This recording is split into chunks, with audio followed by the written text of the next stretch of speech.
Hey everyone, it's me, Jay. Hi, and Sean. And today we've got a Netflix movie review for you. It's a movie called Love, Wedding, Repeat.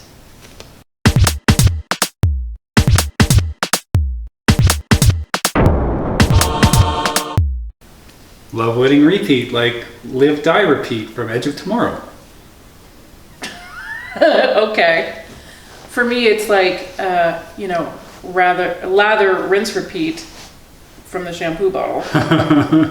And this movie is a mix of both. You think so, eh? I do. It's got the Edge of Tomorrow time travel, plus the silky smoothness of a shampoo. No, well, that's really a conditioner. So I don't know. Close. I mean, you basically follow the same steps with the conditioner. So okay. It works. So right. Good try. Oh, thanks.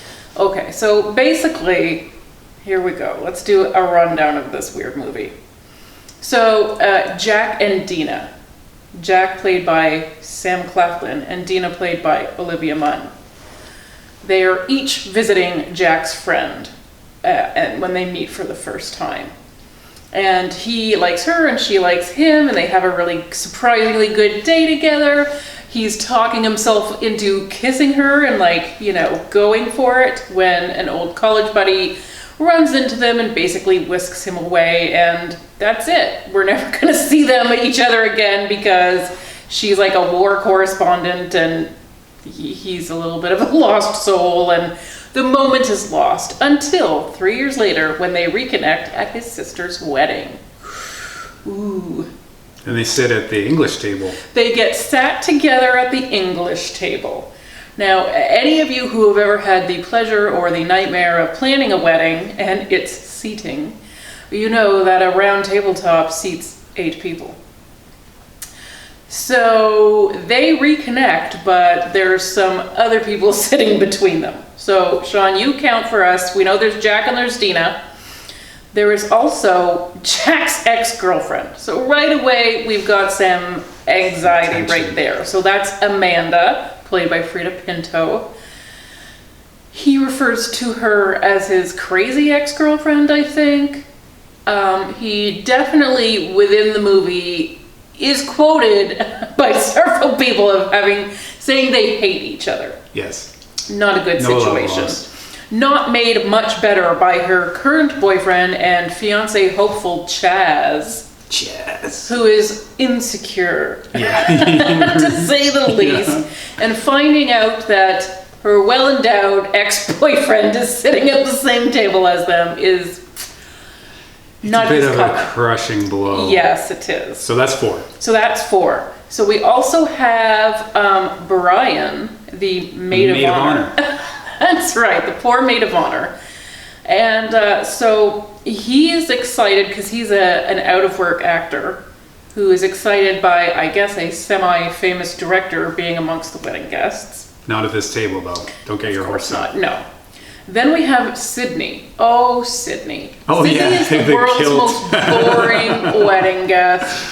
He doesn't know he's boring, but he's so boring. And a little weird and socially awkward. Weird and awkward. Yes. Then there's the lovely Rebecca. Oh, yeah. Rebecca, she is a bit of an odd duck. Foot in the mouther. Yeah. I mean, I don't think she thinks of herself that way, but she does just call it like she sees it, and it makes everything so awkward for everyone else. It's hilarious for us. Yes. But it's hard on her friends and everyone who are around her who are maybe trying to keep some secrets that her big mouth keeps running. Yep. So that's 7. Okay. Well, the 8th person is an uninvited guest.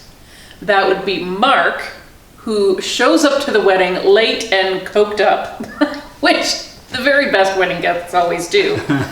And, I mean, he has it in mind to stop the wedding, intervene, and carry the bride off for himself. Now, again, he's arriving late.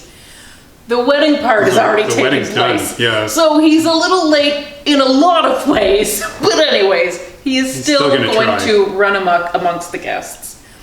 So the poor bride is not happy to see this guy there, and she asks of her brother Jack, please could you slip this guy some of my sleeping medication? That's right, drop it in his drink.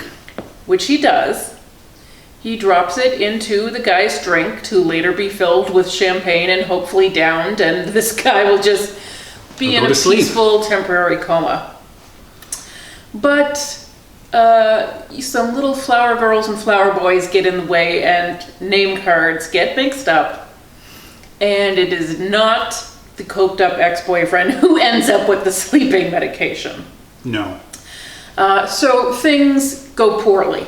Things go very poorly in terms of the wedding, in terms of Jack trying to get back with Dina.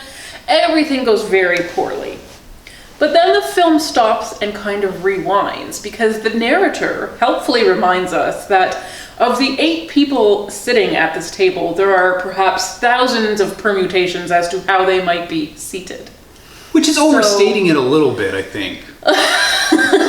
Because what really matters is who gets roofied. Yes. And you would be the person to call that out. Thank you. Very helpful of you. So 1 and 8. Yeah. So we're gonna just walk it back and try drugging someone else and see if that goes any better. So we see that a few times. So it's a little Groundhog Day in that sense. Yeah. I mean, not in any of the goods, not in a good comparison way, just in the, story that just keeps rehappening. Except that no one's aware of this. No. They don't have the knowledge from the previous goes. And time is not really rewinding. This just seems like a narrative device. Yeah. So it almost is like, this is just a story we're making up and we're rewriting it a few times and you tell us which one you like. Kind of. So you don't really feel super invested in the characters. Now, one, it is because the story is not great, but it's also because Sam Claflin is, I think, just a cardboard cutout of an actor. I think he is the least personality person you could ever, he's not giving a lot. He's a blank slate. I thought he was the least compelling of all 8 people at that table. Yes. I've never cared for him in anything. So it's not just this movie. I don't, really. He's very forgettable. Yeah, super forgettable. Just ask Dina. So anyways, it's very low stakes because, even when you get the ending you want, is that the real ending? Which one of these scenarios actually happened? They never tell us. No. And there are no stakes. No. It's not like these other Groundhog Day-ish movies where there is an ultimate goal. Mm-hmm. I guess if the ultimate goal is for Sam Claflin to kiss Dina, okay, but that seems pretty inconsequential. Yeah. And you gotta feel a little bit bad for Dina. Even though she's such a bad journalist, she got kidnapped in Afghanistan. So, are we even rooting for her? More than Sam Claflin. The rest of your life with this guy seems like a punishment. It really depends, whose side you're on in all of this, which of these scenarios is actually the good one. Yeah, it's pretty clear that one of the scenarios is very bad. Yeah. The first one we see gets very dark. Yes. Just, one little sleeping pill could really ruin a wedding, let's just say. Change the near future. Yeah. So, it's a movie on Netflix. It's a movie on Netflix. Did you enjoy it? Not really. Okay. I feel like one thing I can say about it is they didn't really overuse the time repeats thing, which was sort of a positive, but then what's the point of using it at all? Well, I don't know what the point was. And again, it makes it feel like it's not a real thing that's happening to people. No. It's just a thought exercise. Yep. That some unseen narrator was having one day. If you want a rom-com, you can do better. If you want a movie where we rewind time, you can do much better. There's like even 6 of these things on Netflix. Yeah. So Russian Doll or See You Yesterday, which is a pretty good one with teenagers and science. I mean, I don't want to recommend Naked with Marlon Wayans. You don't, eh? This is in the same class as that. So, yeah. Yeah. Watch Edge of Tomorrow. That's a big genre, though. It is. It's true. It goes from end of the world as opposed to a wedding. Wanting to end your life. Yeah. Oh boy. Anyways, it's a movie. It's a movie. It's a movie. And it's free if you already pay for Netflix. That's right. And despite its title, you only have to watch it once. Maybe not even get through it. You don't have to repeat. You just fast forward to the end, see that one. Just see the good version. Yeah, I don't know. I thought a couple of actors at the table were standouts in terms of some humor, some much needed humor. Yeah, there are some, like... They were some good... They were reasons to watch. There just weren't enough of them. Yeah. I Really, think it just... If we would have cast, a better movie. you know, those two, the two odd ducks at the table, if they would have been our protagonists, this might have been a much more entertaining movie. That would have been way better. Yeah, that's right.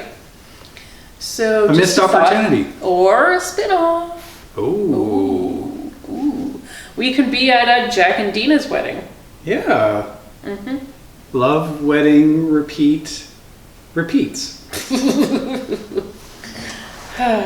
Anyways. Anyway. Not our favorite. Not our favorite, no. Not our favorite. But you know. What it's else a long weekend. You're on lockdown. It is a movie. It is a new movie to you. All of those things. If that is all you're looking for. And right now, it might be. This is your movie. That's okay. There's no shame in it. No. Welcome to quarantine, bitches. There's no shame in it. All right. Bye, everyone. Take care.